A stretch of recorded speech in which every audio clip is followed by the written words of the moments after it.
ये तो एक सर्वविदित सत्य है, ये एक वेल एस्टेब्लिश फैक्ट है कि आज की डेट में मॉब लिंचिंग के जो सबसे ज्यादा शिकार हैं वो सामाजिक आर्थिक दृष्टि से जो लोग पिछड़े हुए हैं उन्हीं लोगों के साथ में ये सब कुछ होता है। चाहे वो हमारे दलित भाई हों या मुसलमान जो दलितों से भी निचले स्तर पर चले गए हैं वो हों, जैसा अभी कहा शिवा ने, हमारी बहनें हों, ये सब लोग सामाजिक दृष्टि से कमजोर लोग हैं और जो भी सामाजिक दृष्टि से कमजोर होता है उसको और दबाने की कोशिशें की जाती हैं, हमेशा से होता रहा है ये। ऑनरेबल सुप्रीम कोर्ट ने भी इस चीज को माना था। जुलाई 2018 में बहुत जबरदस्त एक ऑर्डर किया और 11 प्रिस्क्रिप्शंस प्रोवाइड करी ऑनरेबल सुप्रीम कोर्ट ने। जिस तरह दवाएं प्रोवाइड करते हैं ना बीमारी के लिए, तो इस कैंसर को खत्म करने के लिए 11 सूत्रीय एक ऑर्डर पास किया और ऑनरेबल सुप्रीम कोर्ट ने गवर्नमेंट ऑफ इंडिया को डायरेक्शन दी बहुत सख्त तरीन अल्फाजों में, सख्त तरीन लहजे में कि साहब आप इस पर कानून बनाइए। और ना सिर्फ इसको गवर्नमेंट ऑफ इंडिया को डायरेक्शन दी बल्कि जो अलग अलग जगहों में स्टेट्स में सरकारें हैं, हम ब्लेम दे देते हैं बीजेपी को तो बहुत अच्छी तरह से, क्योंकि वो तो खुली तौर से कहती है कि हम आपका काम नहीं करते हैं। लेकिन जो दूसरे स्टेट्स हैं इस मुल्क के अंदर जहां पर की सो कॉल्ड सेकुलर सरकारें हैं, उन सरकारों को भी ऑनरेबल सुप्रीम कोर्ट की डायरेक्शन थी कि साहब आपने यहाँ कानून बनाइए इसको रोकने के लिए। लेकिन अभी तक भी कहीं भी कानून नहीं बनाया गया है। नोडल ऑफिसर्स का अपॉइंटमेंट होना था वो भी नहीं किया गया है। एक पूरा एक मैकेनिज्म तैयार करके ऑनरेबल सुप्रीम कोर्ट ने दिया था, उस मैकेनिज्म पे अगर काम हो जाता तो मॉब लिंचिंग मेरा ख्याल ये बिल्कुल 0% पे आ जाती, क्योंकि उसमें डिटेरेंट पनिशमेंट की बात भी की गई, उसमें 6 महीने के अंदर सजा दी जाएगी, सजा दिलवाई जाएगी इसकी बात की गई, उसमें फास्ट ट्रैक कोर्ट बनाने की बात भी की गई, उसमें जो लोग विक्टिम है विक्टिम को कंपेंसेशन, एडिकेट कंपेंसेशन देने की बात भी की गई। और ये साथ में कहा गया कि कंपेंसेशन देते वक्त आप ये नहीं देखेंगे इनका मजहब क्या है, या उन पे सजाएं करवाते वक्त या उनको प्रोसिक्यूट करते वक्त आप उनका मजहब नहीं देखेंगे। तो ये सारी की सारे जब मैकेनिज्म ऑनरेबल सुप्रीम कोर्ट ने बनाया, अभी ट्रिपल डिवोर्स पर या किसी भी और चीज पर ऑनरेबल सुप्रीम कोर्ट ने एक जरा सी बात कही कि साहब आप कंसिडर करिए, वो फौरन गए वहां पर जाके एक कानून बना के ले आए, क्योंकि उनको मजा आता है कि कोई चीज कुरान के खिलाफ हो, कोई चीज मुसलमानों के खिलाफ हो। तो उसमें क्या है कि मुसलमानों के खिलाफ या कुरान के खिलाफ काम करने में इसलिए मजा आता है क्योंकि उनका मानना यह है कि उनके जो भक्त हैं वो उससे खुश हो जाते हैं। पूरा तो मुल्क भक्त नहीं है ना, ये बहुत थोड़े से लोग हैं। चूंकि जो ज्यादा लोग हैं, जो मेजोरिटी वो डिवाइड हो गई है बहुत सारी जगह पर, तो मेजोरिटी के बहुत सारी डिवाइड होने की वजह से बहुत जगहों पर ये माइनॉरिटी है, माइनॉरिटी सरकार में आ गई है।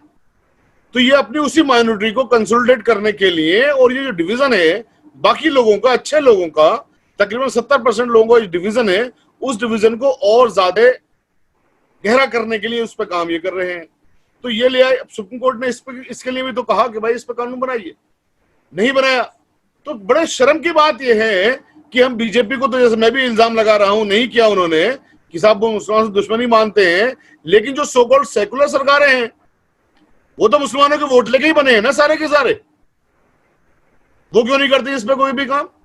वहां क्यों नहीं कानून बनाए जाते? और मुसलमानों की हालत ये हो गई है कि वो जाएंगे कहां? दोनों तरफ दुश्मन खड़े कर दिए, एक तरफ बड़ा एक तरफ छोटा, चूज कर लीजिए। तो ये जो चीजें हैं और ये जो मीठे जहर वाले लोग हैं, ये ज्यादा खतरनाक हैं भारतीय जनता पार्टी के मुकाबले में। ये ज्यादा खतरनाक है क्योंकि इन्हीं लोगों ने मुसलमानों को दलितों से निचले स्तर पर पहुंचाया है। देखिए, पहले तो मैं आपको एक क्लैरिफाई कर दूं, दिल्ली में जो अभी राइट्स हुए थे उससे एक बात साबित हो चुकी है कि दलित है वो दलित अब इन लोगों के साथ नहीं है। ये बात साबित हो चुकी है। किन लोगों के तो साथ? दूर दराज की जगह हैं वहां पर ये पैगाम अभी नहीं पहुंचाए भले ही, लेकिन अब जो पिटने वाले हैं वो 7000 साल से 5000 साल से पिट रहे हैं, ये लोग 70 साल से पिट रहे हैं, यानी मुस्लिम्स। तो एक दूसरे को लोग पहचानने, एक दूसरे के साथ में आ रहे हैं। तो आपका ये जो सवाल था ना कि ये दलितों के अंदर भी ये वाली नफरत है, मैं इसको थोड़ा सा करेक्ट करना चाहूंगा। जो दूसरी बात है, सब धर्म को जब आप अफीम के तौर पे लोगों के दिमागों में पेबस कर देंगे और सिर्फ नफरत फैलाई जाएगी, शाम को 4 बजे से लेकर के रात को 11 बजे तक सिर्फ और सिर्फ टेलीविजन चैनल्स के माध्यम से मुसलमानों के खिलाफ नफरत फैलाई जाएगी, तो किसी के भी दिल दिमाग में नफरत आ जाएगी। और इन टेलीविजन को देखने वाले ज्यादातर संभ्रांत लोग होते हैं, ज्यादा संभ्रांत लोग होते हैं, जो लोग बेचारे काम करने वाले लोग हैं, मजदूर दिहाड़ी करने वाले लोग हैं, उनके पास वक्त ही नहीं होता टेलीविजन देखने का, और ना उनके पास इस तरह का एंटरटेनमेंट करने के लिए वक्त होते हैं। लेकिन जो लोग पढ़े लिखे लोग हैं, जो लोग 5 बजे तक ड्यूटी अपनी करके आ गए, 4 बजे तक उन्होंने ड्यूटी कर दी, ये पूरा खेल 4 बजे के बाद ही शुरू होता है। और ये जो जहर, जो जिसे मैं अफीम भी कह रहा हूँ, ये जहर नफरतों का उनके दिमाग में दोपहर 4 बजे से यानी चलाया जाता है। लेकिन एक बात गौर करने की है बहुत ज्यादा है शम्स साहब, और मैं अभय जी से भी कहूंगा, शिवा जी से भी कहूंगा कि मेरी बात अगर गलत है तो मुझे आप तस्दीक करें। ये जो सो कॉल्ड सेकुलर हैं, मैं आपको 2014 से पहले लेके चलता हूं। आप लोगों को याद होगा हमने एक आंदोलन भी किया था जब हमने कहा था कम्युनल वायलेंस बिल लागू करिए। किसकी गवर्नमेंट थी? कांग्रेस की गवर्नमेंट थी। कम्युनल वायलेंस बिल क्यों लागू नहीं किया कांग्रेस ने? बहुत कोशिश हुई, लोगों ने मुतालबा किया, बिल्कुल नहीं करी सर। उन लोगों ने बिल्कुल भी, उन लोगों ने बदतमीजी ये करी कि आखिर में जाते वक्त राज्यसभा में उसको पेश कर रहे हैं, बिल्कुल जहां से हो ही नहीं सकता था। अगर कम्युनल वायलेंस बिल लागू हो गया होता तो मॉब लिंचिंग पे कानून बनाने की जरूरत नहीं पड़नी थी।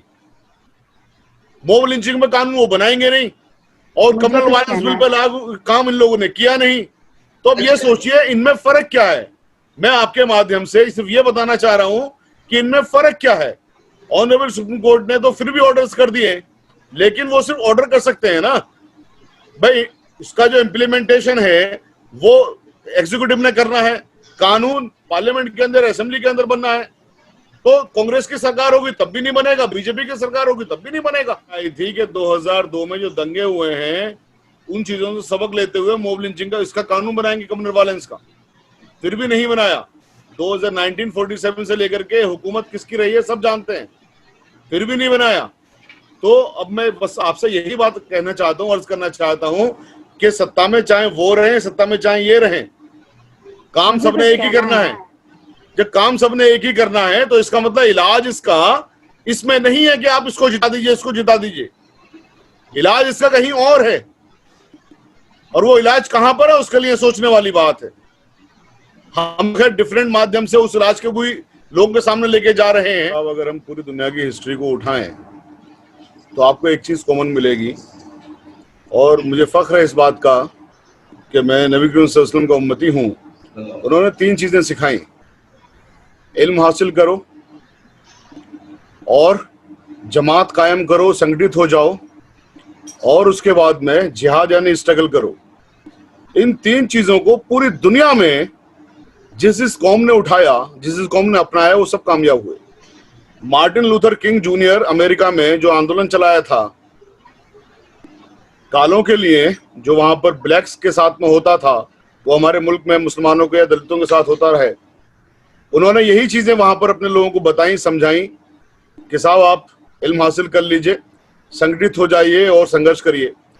इस मुल्क के अंदर चूंकि दलितों के ऊपर अभी शिवा बहन ने भी कहा कि बहुत जमाने से चल रहे हैं साहब, और हमारे राजा महाराजा ने उसमें काम नहीं किया क्योंकि उन्होंने सोचा उनके समाज का मसला है, इसमें हम इंटरफेयर नहीं करेंगे। बिल्कुल सही बात है।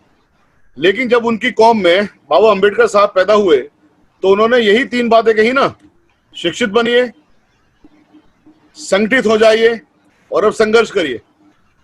और उन 3 चीजों का वो होने के बाद आज तमाम पार्टियां चाहे मजबूरी में सही वो दलितों को मॉब लिंचिंग वगैरह की पीछे से तो कर रही हैं, लेकिन उनके लीडरों को खुश करने के लिए तमाम तरह की चीजें हो रही हैं।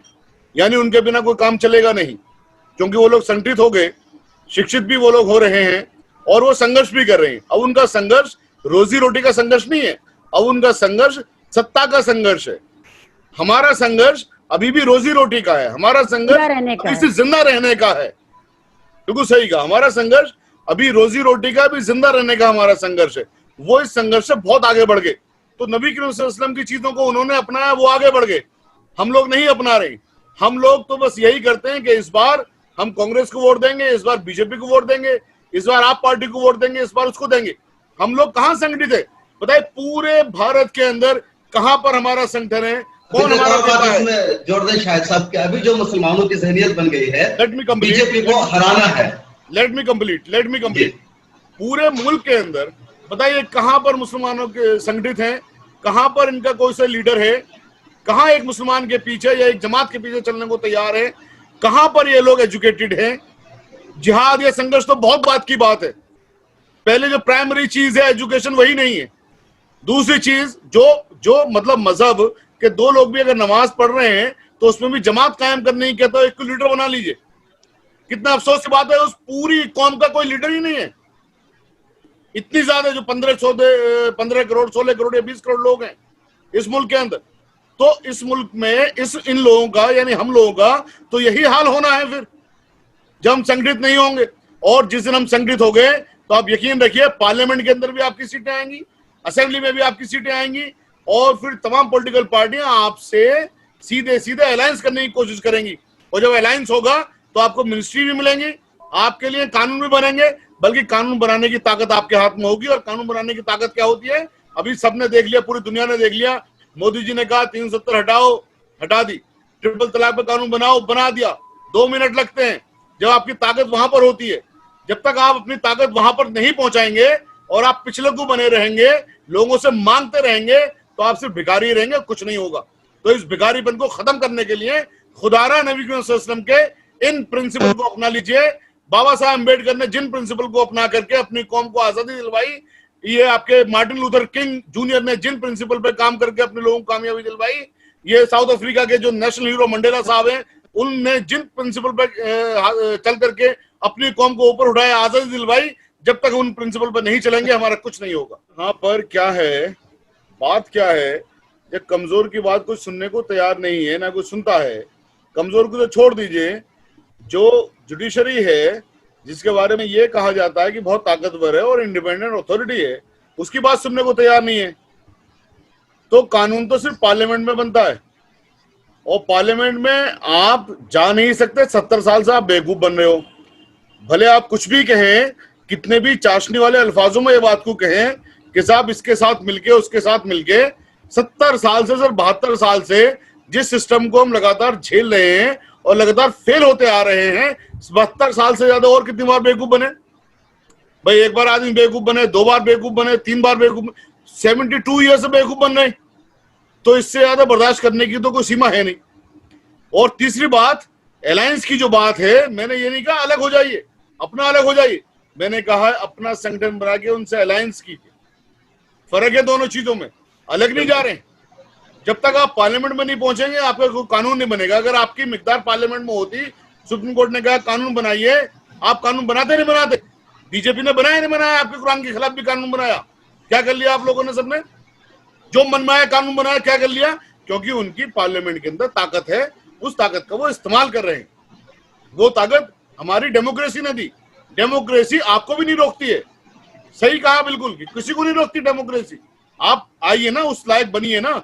अब पार्लियामेंट में आप कैसे पहुंचेंगे?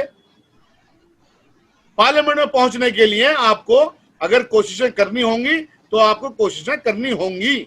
लेकिन आप सोचें मैं कांग्रेस का एमपी बनकर चला जाऊं या दूसरी जमात का एमपी बनकर चला जाऊं, तो आपका मुंह नहीं खुलेगा। पार्टी लाइन से ज्यादा आप कुछ बोल नहीं सकते, तो फिर क्या फायदा पार्लियामेंट में जाने का भी? तो इसलिए ये सोचने की बात है और इस पर काम करने की बात है। मेरा मैसेज सब लोगों के लिए है, और जिनकी भी समझ में आ गया है वो वाकई में समझ में आ जाएगा, इंशाल्लाह काम भी करेंगे। मुझसे बात कर लें।